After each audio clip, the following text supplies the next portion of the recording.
Today is April 7th, 2025. I'm on Bonaventure in Delhi.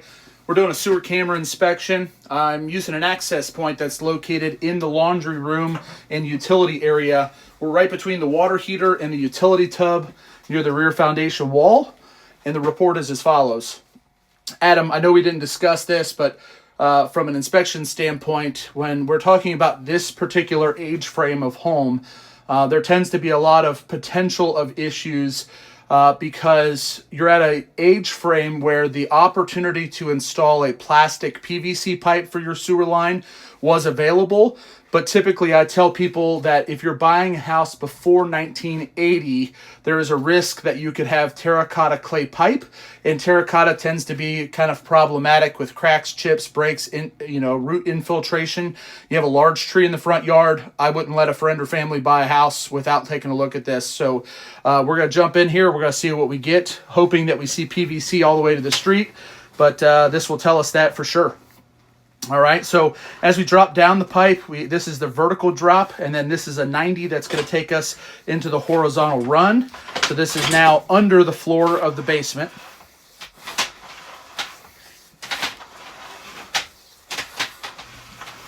And so it'll take us, and I saw that there's another access into the sewer, which is actually under the landing by the front, under the front door area. So that gets us about to here. So far, so good. All PVC. Pipe's going to drop off here. Right there, that pipe coming in from the ceiling, that is the access point under the front door. And then it's going to kind of plane out. And if we're going to find clay pipe, it's going to happen here in the next 10 to 15 foot probably. Right there it is. I figured it would be. All right, so this is where we start crossing our fingers that tree can't find it. So terracotta clay pipe here at about 43 feet. So the idea is underneath the foundation of the house, they use PVC. But PVC at this time frame was super expensive because it was just hitting the scene. And so builders would install terracotta clay pipe in the front yard because people didn't know any better. And that was his way of saving a couple bucks. So let's dive into this and see what we got. And right on cue, just like I thought. Okay, so just ahead of us here, this is a joint, and so this is where we get ourselves in trouble. Every 5 feet, this clay pipe has a joint. The joint is intentionally left to be loose and sloppy, and the problem with that, of course, is that water is exiting the pipe in small quantities, and the tree in the front yard is looking for it. The reason it's left loose is, if you think about it, we have a 5-foot section of a material that cannot bend or move whatsoever without really cracking or breaking. And so this allows for these joints to kind of cavitate and move around a little bit so it doesn't crack and chip break the pipe. But the downfall, of course, is it leaks, roots get inside, and then what we see here is that now the roots are so large that if you were to flush toilet paper and poo and things of that nature down the pipe, you're going to end up with a clog inside here because things are going to have a hard time getting through. So let's continue kind of pushing through here if we can. I have to kind of burrow a hole here. All right, so I got through that. We're going to have to run some water.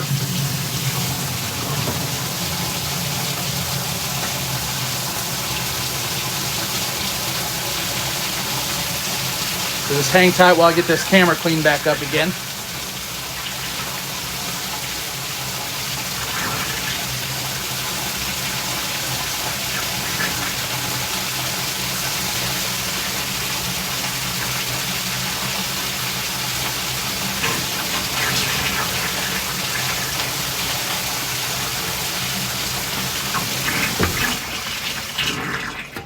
All right, so we got through that wall of roots. In fact, I'm actually 3 feet behind it.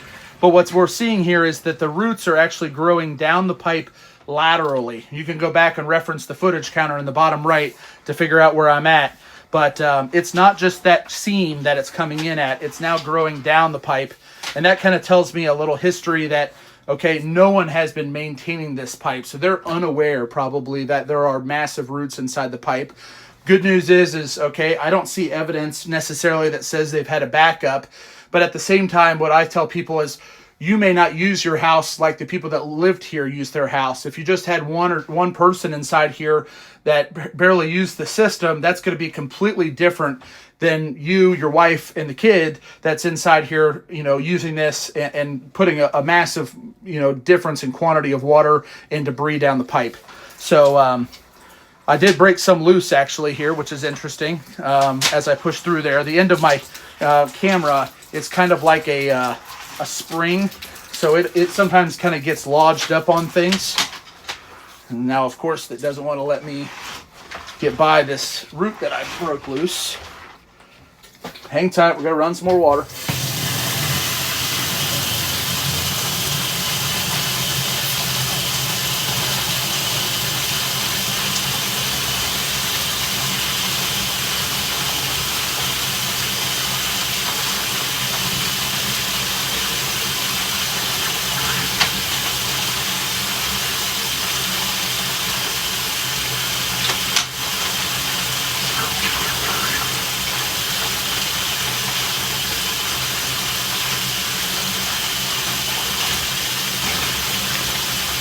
So you can see here right now, my camera doesn't want to go past this, and you see the water kind of pooling up, and that's because that root that is in here that's kind of free floating, it's kind of lodged inside the pipe, and it doesn't want to let anything by. And I think that's because it floated down the pipe and came in contact with another root at a seam, and now the two are kind of stuck together. So I pushed through that. Now the good news is as we get further away from the tree, the roots should theoretically let up. It should let up here just a little bit. Sorry, I was out there screaming over top of the water. Let this catch up for just a second.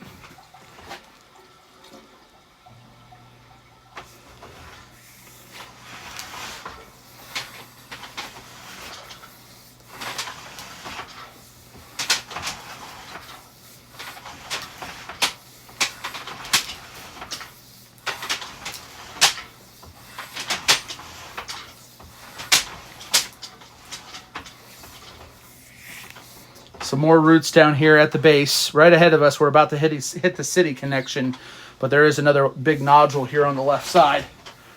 And I don't know that it's going to let me through, but I can see there just off in the distance, you can see the reflection. That is the end of the pipe, so about 95, 96 feet will get us to the end. So let's pull this back. There's a couple places I wasn't able to see. Just want to make sure the pipe is in good shape.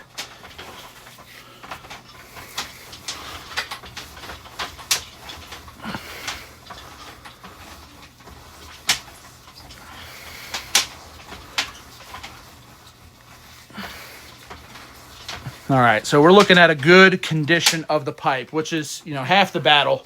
I wanted to make sure most importantly, that the pipe was intact. It wasn't cracked or broken or anything of that nature, which is good. But, from a standpoint of being able to move into the house, flush the toilet confidently, based on the conditions I see here, that can't happen. This pipe needs to be cleaned out, and that will be my recommendation. Then we move ahead to the future and thinking about like future plans, all right? So this is a double-edged sword. When you service or maintain roots, it's kind of like trimming a tree. It tends to grow back faster.